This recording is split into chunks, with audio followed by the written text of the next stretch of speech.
right. So I think we've established that Mark does not have to lie down on the couch. He can sit up. Well, you know, Mark, the first thing I have to ask is, while it is possible, is it even possible to reach the whole world? And is that something we should be trying to do? Is that a reasonable goal for a game? Oh, it's a great goal. I mean, with Farmville, we hit a couple 100 million people. That's a good start. There's other people out there that are hitting 300 million people a month. So I think it's a good start. I don't know if the international environment is going to be able to settle on one thing, but maybe a couple of games could do it. Well, how, you know, is there some magic ingredient that you put on a game? Is that possible for all types of games, or only very specific? You know, I don't know. I think every game has to have its own soul, and games appeal to different audiences, right? So if the world was one consumer, it might be possible. But when you look at all the demographics and all the different ages and all the different geolocations, that's going to be hard for one to do it all. Well, you know, more mobile games seem to be coming out with deeper strategic play. We have, you know, we've been in an era where most of the games in the top games were casual, and now we're seeing more and more games that are, you know, more strategy. Empires and Allies, which we just did. Yeah. You know, Clash of Clans, Game of War. Do you think that that trend is going to continue and deepen, or do you think that there's kind of a limit? Is depth of play antithetical to breadth of audience, or can they work together? You know, I think there's a balance in that, because if you look all back through history, there's always been strategy games, Go, chess, everything like that, cards even. You know, way before there was any electronic games, there were strategy games. And one of the things you got to balance is the deeper you go on a strategy, the smaller the funnel is for your audience, right? And if you think about, well, like chess, everybody can play. It's easier to play, but hard to master. But when you get into something like a real-time strategy game and you're playing fast and furious with the controllers, that just means some people won't be able to play that or won't want to play that type of game. And so I think, you know, as you look through the ages of strategy games, they're on tabletops, and then they went to computers and PCs, and then there was a little bit of an evolution to console, and now there's an evolution to mobile, and each step along the way, they kind of took their own flavor, right? And so I think, I don't know if it's possible, but I definitely think there's gonna be more and more strategy games on like tablets. Yeah. Well, I mean, we talked about before when we were preparing for this about kind of the differences between the platforms and how engagement, you know, right now the thinking is that, well, mobile games are for when you're standing in line at Starbucks. You play for a few minutes. Okay. And console games, PC games, that's when you play for hours. So, yeah. And, but I suggested, well, is there any technical reason why I couldn't have a game on my phone that could engage me for hours? You know, other than input and control mechanism, if you think about, you know, you've got your device there. If it's a big screen and a tablet, you're going to sit down on your couch. You can play that for hours, right? Especially if you can project that device up to your big screen TV. Mm-hmm. But you know, when you're thinking about making a game for a mobile device or handheld device, you know that people will be using it in, you know, the Starbucks line or 5 minutes while they're waiting for a bus. So you want to narrow and allow for gameplay that can be in very short segments, right, in short sessions. But you could have something where there's parts of the game I can do in short chunks, and then longer ones I can get involved for hours. You know, you can make 3-minute battles that'll take up 3 minutes, but then if you want to relay out your base or change something up like that, that could take an hour. Yeah, I mean, certainly when you're talking about laying out or constructing your base, the more screen area you have and the more careful controls you have, the better it is, as opposed to a mobile platform where... Yeah, I think there's a balance between platform and play, right? When you have a very tiny mobile device, it's very difficult to get pinpoint precision that you can get on a mouse and a PC. And the same kind of with console, right? It's a little bit hard to use a controller. Yeah, and that leads to very different types of games. Well, you know, one of the distinctions that we've talked a lot about mobile games and free to play, and sometimes it's there's a lot of frustration with free to play games out there that people, especially hardcore gamers on PCs. I hear this from my son all the time. No, I don't want to play mobile games because they're squeezing me. They're demanding that I put money in to play. I'm used to Command and Conquer where I can keep going as long as I want. Yeah, you pay once for the disc or whatever. Yeah. Yeah, and then here, I'm being asked, well, I can speed things up. Otherwise, I have to wait a day for this base to appear, and it's a different mindset. Yeah. Do you think? And yet there's free-to-play games like League of Legends or World of Tanks where, their conversion rate is much higher than a typical mobile game. And from what I hear of the fans, they're happy to pay for the stuff they get there.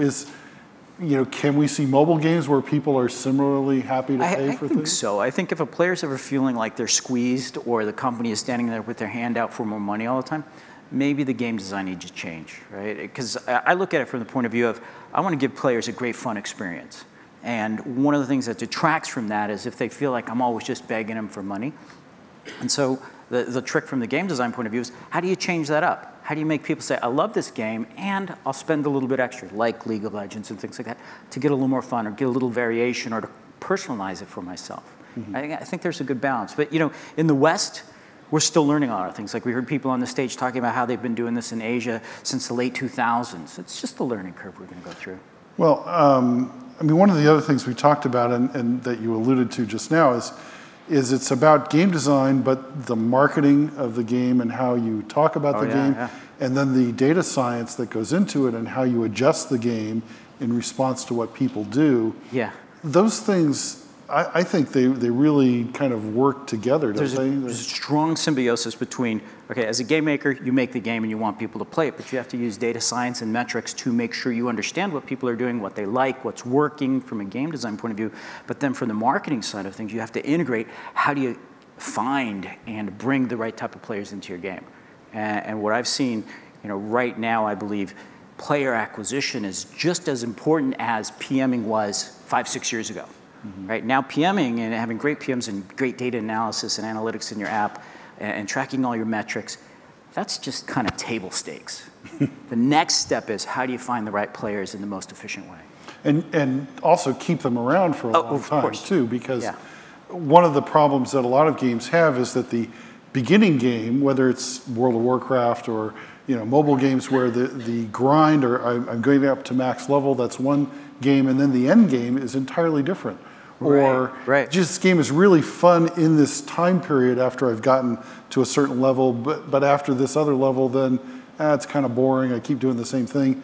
How do you deal when I look at that, I think about it as a long play entertainment experience. Sometimes I call it like the social director on a cruise. You come in the first part of the game, you're having fun doing one thing, but after you get used to that, the game has to evolve to give you more fun for the different phase of player. You're a different player after you've been playing for a month or 2 months, right? So give fun for that. And then the third phase is, continuing long-term play. When I think of that, Mafia Wars had 3 different phases on it. First was a click mission phase, and then it was a real estate game phase, and you felt like a mogul by getting millions of dollars in real estate, and then it became a PvP game. Those are distinct phases that the game went through, and people loved it.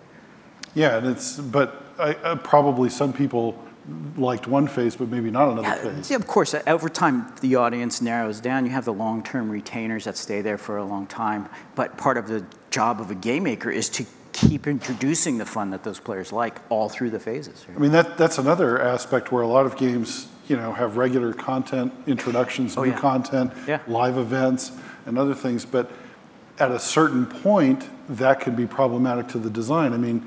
League of Legends, how many champions could you realistically have and maintain any kind of balance? Yeah, and entertainment's consumable, right? So that fit. I like to put it in terms of a TV show, episodic TV show. When you see the first 10 episodes, you have one experience. By the 500th episode, it's not going to feel the same, right? So you got to keep changing and mixing it up. Yeah, and maintaining over time. Yeah. It's very difficult to get to 100 episodes and to get to 200 episodes is another whole. It's a craft. It's a craft and a science. Haven't we seen that episode before? Yeah. That was. Well, another thing I wanted to ask about is, and I don't think this gets enough discussion. And people say yes, Minecraft has been an enormous success, and yet I don't hear people talking about what lessons it delivers. The fact that it's sold over 20 million copies for mobile at $5.99. I know, that's incredible. Nobody else has done anything. And that doesn't even count the PC sales. Yeah, that's another 30 million copies. Right. I think it's over 50 million combined. That's one aspect to it that says at least in one case it's possible to have a premium price game and to do extraordinarily well with it. Right. Is that just, I'm sorry, that's a complete fluke, nothing will ever do that again? Or is there some They seem like they come around once a generation or a couple of times a generation, right? Don't they? There's a game that just kind of captures the imagination of an age group or so. I know, last Wednesday I was at a gaming league event with my daughter, and everybody was playing Minecraft, competitive Minecraft, which I didn't think was possible, right? But it was awesome, and I think that the game itself captured that generation's imagination. It's sort of like live Legos, and build and craft, and it could be their own world. Not too difficult, could run on any machine known to man. I think that's what happened with it. Do you think that, I mean, the other aspect of Minecraft I found extraordinary is it completely broke with the general wisdom of, well, games have to be really pretty. Oh, right. The first time anyone ever saw Minecraft, it's like, that's ugly. It hasn't changed a lot, has it? Right? No, but then very quickly it was, this is so cool. And no, that's the way it looks. That's the aesthetic, and I like it. It's a great game. I think it won because of the simplicity and the approachability on the surface, and then just the compulsion of digging and finding surprises. It's like an infinite scratch lotto ticket, right? But I mean, some companies on mobile as well have said, well, we're in this, it's getting more competitive, it's extremely competitive, and one of the ways we compete is we got to make our pictures prettier than everybody else's. And that's a lot more money and more time, and I wonder, when you have a little screen this big, don't you reach a point where extra months and millions into graphics don't really get you very much? I think so. And it's just a matter of where that trade-off's going to be. As screens get more and more high resolution, and it also it matters per age group, right? Younger eyes, more capable of seeing than older eyes. So I think there's definitely a point of diminishing returns on that.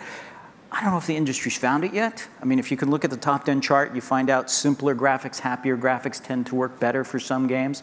I think, it's, as old as it now seems to all of us in this room, mobile's still a very young piece of the game business. So, I mean, do you think we can start to see some changes in the top grossing titles in mobile? It's been pretty static for years. Yeah, I think so. Just like you see changes in large companies around the world. At one point, everybody thought Lotus was the king, and then Microsoft was the king, and Apple is the king, then Google's the king. It just keeps changing up. I think the same thing happens with games. Again, because entertainment's consumable. Eventually, the third year someone plays a game, it's not going to be the same, and they'll be looking for something new. And maybe it's new graphics, maybe it's new content, new theme, new gameplay style. Also, in some cases, the companies at the top take their eye off the ball and get feeling complacent about their position. And yeah. I mean, you see that happen all the time. The people who are making that game get bored of it. Yeah. Or they run out of creative juice, and that's the time you bring in some new talent to help keep going. Again, like a TV show, right? And you hope to have your next hit already underway before the first one. Right.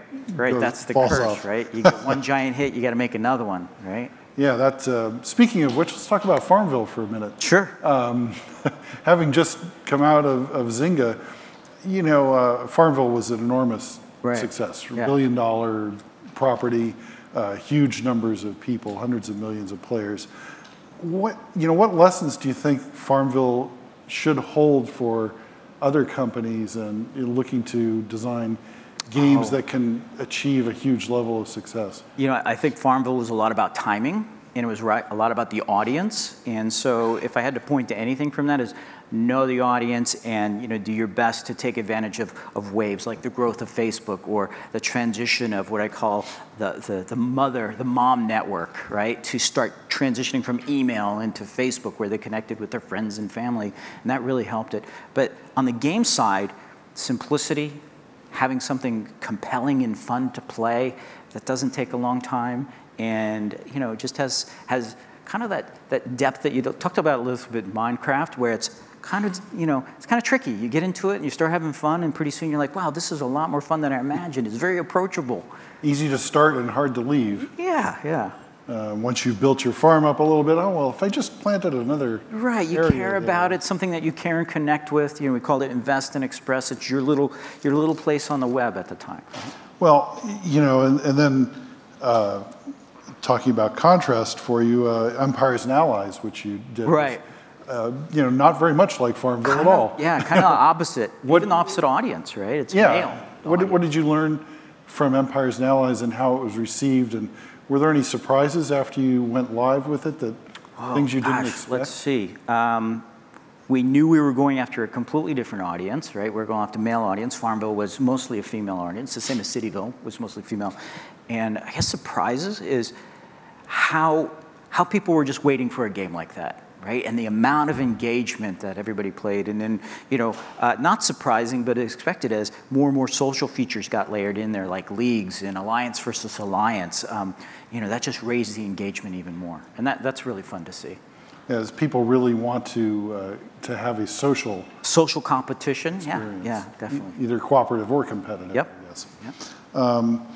Well, here's you know, I'm not going to talk about Farmville as an esport, but we have seen right. we have seen a huge explosion in the number of people watching other people play games. Right. And the growth of esports and so forth. What implications does that have for the future of games? Are there implications beyond just make your game an esport if you can? Does it imply anything about what people get out of games or what they expect out of games these days? You know, I think the first time that I saw games as an esport were way back when I was making Red Alert 2. We went to Korea, and we saw everybody playing in internet cafes, and they were all playing StarCraft competitively. There was a television channel, and this was what, year 2000 or so, right? And what I got to see then was the very first look at, this is the new generation of sports. You know, I was talking about my daughter. We went to a Minecraft competition. She was playing it, and I commented to my wife. I said, you know what? I played baseball and football and stuff when I was growing up. Now our kids are doing esports, right? And it's just a generational shift. So yes, I think you know, watching someone compete in League of Legends can be as exciting as people watching NFL games.